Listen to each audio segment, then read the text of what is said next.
Hi, everyone, and welcome to this episode. Today, we are writing chemical formulas for ionic compounds containing polyatomic ions. And what are polyatomic ions? They are groups of atoms that have gotten together to form a little molecule, but they've also grabbed a couple electrons extra along the way, and they typically have negative charges. And so, we're going to deal with them in the chemical formulas. We're going to write a few chemical formulas, and then we're going to do a pause the video moment at the end of the episode. So grab your periodic table and let's get started.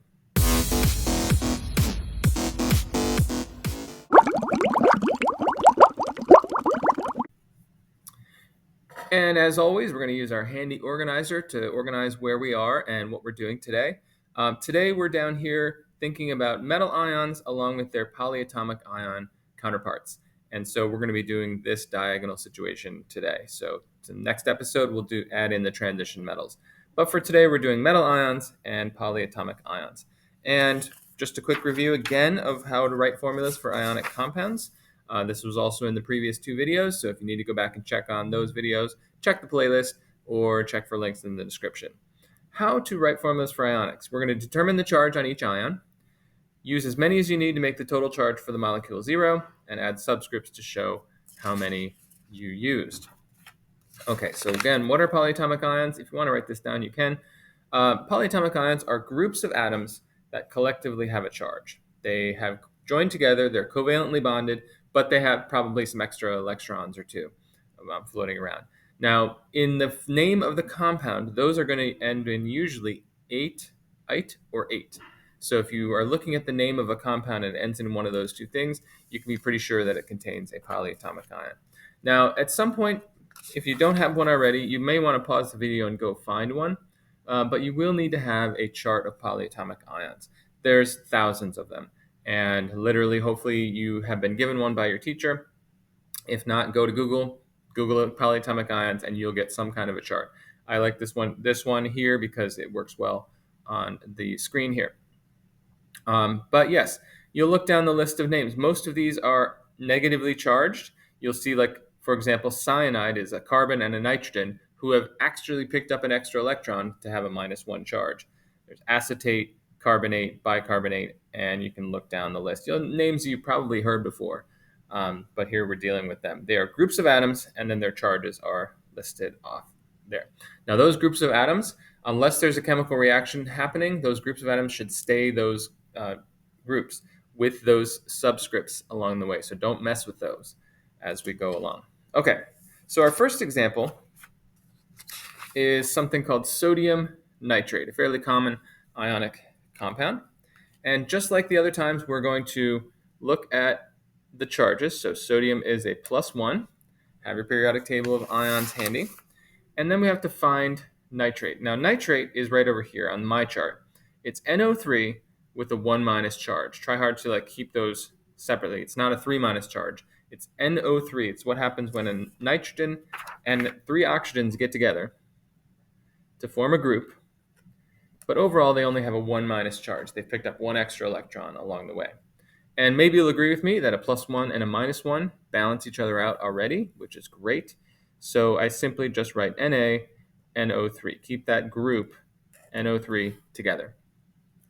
Okay, so let's do another one. Aluminum chlorate. So aluminum happens to be a +3 charge, according to our charts. And chlorate, again, hopefully you don't have to memorize all of these. I never make my students memorize these. But chlorate is ClO3 with a 1- charge, kind of similar to nitrate, except it has chlorine instead of nitrogen. So ClO3 with a 1- charge. Okay, so here's where we have to balance charges like we did yesterday, and something weird is going to happen here. Get ready. So 3 and a 1, we're going to swap them, and they're going to become a 1 and a 3. So aluminum 1, ClO3, and then put a 3 next to it. Okay, so we need 3 chlorates at -1 each to balance the 1 aluminum at +3 each. So I don't know if you're sitting there looking, that looks really weird, Mr. Rudolph. Doesn't it look like there are 33 oxygens there, like AlClO33? It does look like that, and so we need to fix that.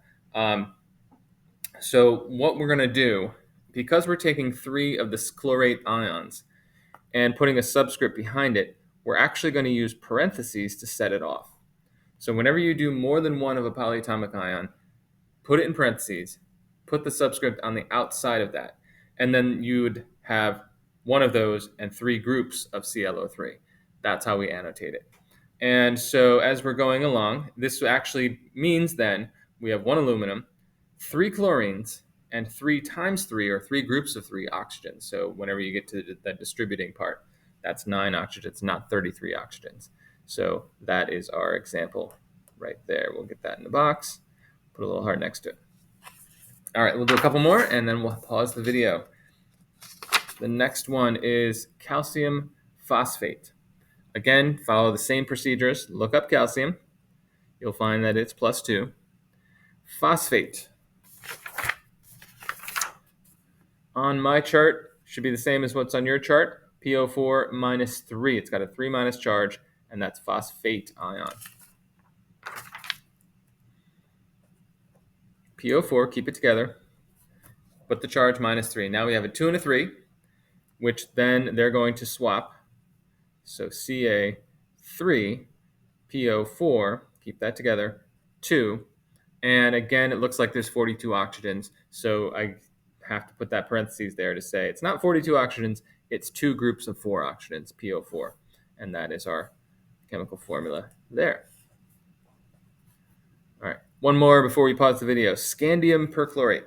So scandium is a transition element, but it only has one possible charge. So it's over there. And so I didn't put a Roman numeral with it. There are a few transition elements who won't get Roman numerals, like silver, for example. Scandium perchlorate. So scandium happens to be a +3, and perchlorate is kind of like chlorate. You have to watch out for some of these that have similar names. Chlorate, perchlorate. The per is the prefix we use when it has one more oxygen than the chlorate or the nitrate or something like that. So we notice that it's ClO4 with a 1- charge.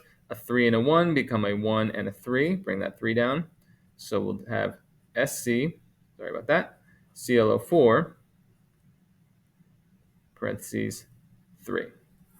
Okay, we need 3 ClO4s to balance the scandium. All right.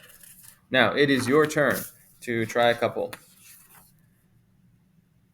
So take a moment, grab your charts, pause the video, see if you can write the correct formulas for these two. I'll see you back here in a couple of seconds.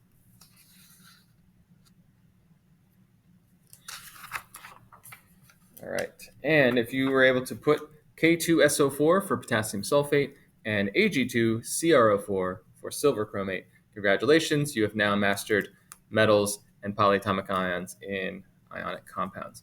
Hope you found this helpful. If you have a question, please send it to me in the comments. In the meantime, happy studying and have a great day.